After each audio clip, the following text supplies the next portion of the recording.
Today is my last day to be 17. Some would say my last day to be a kid, but I resent that. After all, what is a child but a less worldly version of ourselves? I hesitate to say less wise, perhaps, but certainly less knowledgeable.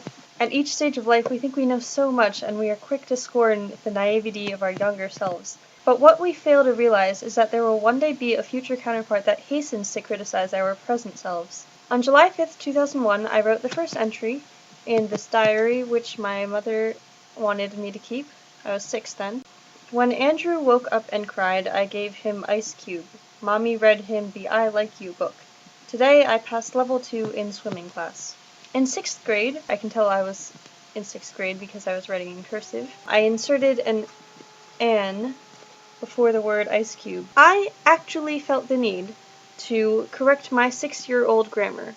That is ridiculous. I was not even in 1st grade yet. New journal! So cool. From 4th grade, when I was obsessed with Green Day. Such a hipster. Yeah.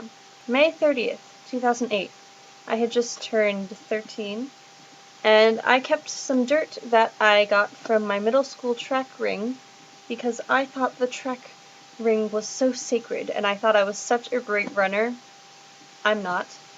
I hereby present a piece of page 202, where a splatter of my tears lives in it forever. Forever is an incorrect concept, Michelle.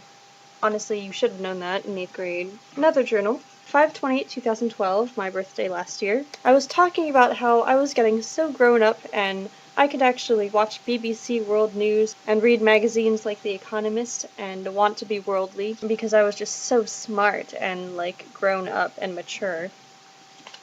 And I said that I even feel embarrassed to be in the young adult books area, but perhaps that has something to do with the degradation and sinking standards of the genre. Okay. That's embarrassing. I was pretentious. Still am. Not as much, hopefully, I think. But let me say something about this, though. The standards are not degrading.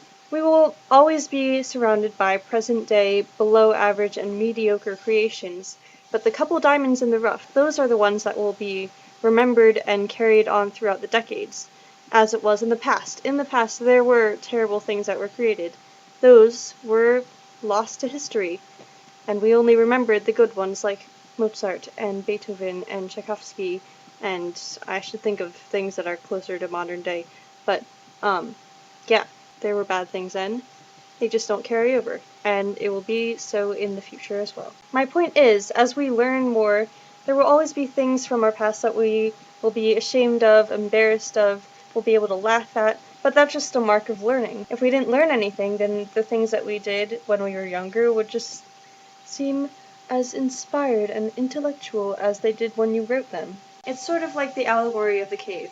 We think at the time that what we're seeing is right and that we know all that there is to know about it. We can think that all the answers are right here, but that's impossible when there's all this to be explained. And if you think you understand all the things that you thought you knew, you're farther in the closet than was originally perceived. Just vlogging in my closet, no big deal. I can't keep a beat even though I've been playing an instrument for 11, 12 years.